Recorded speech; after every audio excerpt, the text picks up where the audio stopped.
Drama serial Guddu में आज के एपिसोड में इबाद ने आपको कॉल करके कहता है कि मुझे कुछ दिनों के लिए मैं चाहता हूँ कि गुड्डू मेरे साथ मेरे घर आकर रहे, आपको कोई इतराज़ तो नहीं है। नायाब कहती है नहीं, मुझे क्यों इतराज़ होना है, आप ले जाना उसे। तो बात कहता है चलो ठीक है, मैं उसको लेने के लिए आ रहा हूँ, उसको तैयार कर दे। नायाब कहती है नहीं आज नहीं, आप कल दिन के टाइम उसको आकर ले जाना। ये बात कहता है क्यों, आज क्यों नहीं और कल क्यों।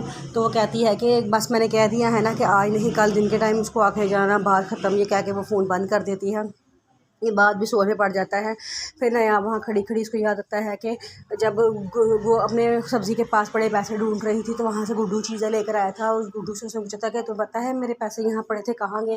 तो कहता है कि मुझे ज़रूरत थी, मुझे चाहिए थे, मैं चीज़ खाने थे, मैंने ले लिए। तो कहती नया कहती है तुम्हें तमीज़ नहीं रही किसी बात की, पता है ना पूछे बगैर चीज़ लेना चोरी होती है। गुड्डू कहता है कि मुझे चाहिए थे, मैं ले लिए हैं, और अगर आपने मुझे बदतमीज़ी मारा या मुझे डांटा तो मैं फिर घर छोड़ के भाग जाऊंगा और कभी वापस नहीं आऊँगा। इसमें नायाब कहती है तुम कितने बदतमीज़ हो गए, तुम्हें बात करने की भी तमीज़ नहीं रही। फिर नायाब के ज़हन में वो बात आती है जब उजाला आई थी और आकर रो रही थी, कह रही थी कि मैंने सिर्फ गुड्डू भाई से सिर्फ एक बबल मांगी थी और उन्होंने मुझे थप्पड़ भी मारा है और मैं चोरनी कहना शुरू कर दिया है और मुझे धक्का भी दिया है, मैं अब उनके साथ कभी नहीं खेलूँगी। जिस पर नायाब कहती है मैं खुद बड़ा परेशान हूँ, गुड्डू को क्या हो गया है, इतना बदतमीज़ हो गया है, मैं खुद इससे तंग आ चुकी हूँ। आप परेशान ना हो, आप कोशिश किया करो कि आप गुड्डू को अवॉइड किया करो।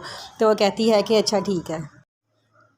दाऊद नायाब के पास जाता है और जाके कहता है कि मुझे पता चला है कि कल गुड्डू ने उजाला को मारा है। जिस पे नायाब कहती है कि हाँ मुझे खुद बहुत अफसोस है कि उसने क्यों मारा है, लेकिन वो जिन लोगों में रह के आया है उनका असर जाते जाते थोड़ा टाइम लगेगा। लेकिन दाऊद कहता है कि मुझे लगता है कि कभी भी असर नहीं जाएगा, मैं चाहता हूँ कि वो अपने बाप के पास चला जाए, क्योंकि बाप की सख्ती होगी ना तो वो बिल्कुल ठीक हो जाएगा।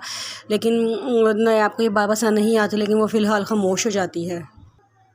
इबाद सिद्रा से पूछता है कि तुम नवीद के साथ रहना चाहती हो। वो कहती है कि नहीं भाई, मैं उसे जंगली इंसान के साथ नहीं रहना चाहती, मैं चाहती हूँ कि उसे तलाक ले लूँ। लेकिन उसने बहुत बड़ी शर्त रख दी है। इबाद कहता है मुझे कोई फ़र्क नहीं पड़ता इस बात से कि दुकान का एक हिस्सा जाए या पूरी दुकान जाए, सिर्फ मैं ये चाहता हूँ कि मेरी बहन खुश रहे। अगर तुम उसे तलाक लेना चाहती हो तो तुम तलाक ले लो, अगर मुझे इसके बारे में पूरी दुकान भी देनी पड़ती तो मैं दे देता, मुझे कोई इतराज़ नहीं था। लेकिन सिर्फ एक बात सोचना कि तुम्हारी तलाक के नतीजे में साइमा की ज़िंदगी पर कोई असर ना पड़े, वो अपनी ज़िंदगी में खुश रहे, क्योंकि वो मैं जानता हूँ कि सारा घर एक तरफ हो जाएगा और मेरी साइमा के लिए मुश्किलात पैदा कर देगा। जिस पे तो सिद्रा कहती है मैं भी यही बात सोचती हूँ, लेकिन भाई वो इंसान इस काबिल नहीं है कि मैं उसे अपनी ज़िंदगी में मज़ीद रख सकूँ। मैं उसे तलाक हासिल करना चाहती हूँ और मैं ये करके ही दम लूँगी। उसका भाई कहता है कि मेरी तरफ से तुम्हें पूरी आज़ादी है, तुम्हारी ज़िंदगी है, तुम्हें जो अच्छा लगे तुम वही फ़ैसला करो, तुम्हारी तरफ कोई रोक टोक नहीं है या कोई ज़बरदस्ती नहीं है।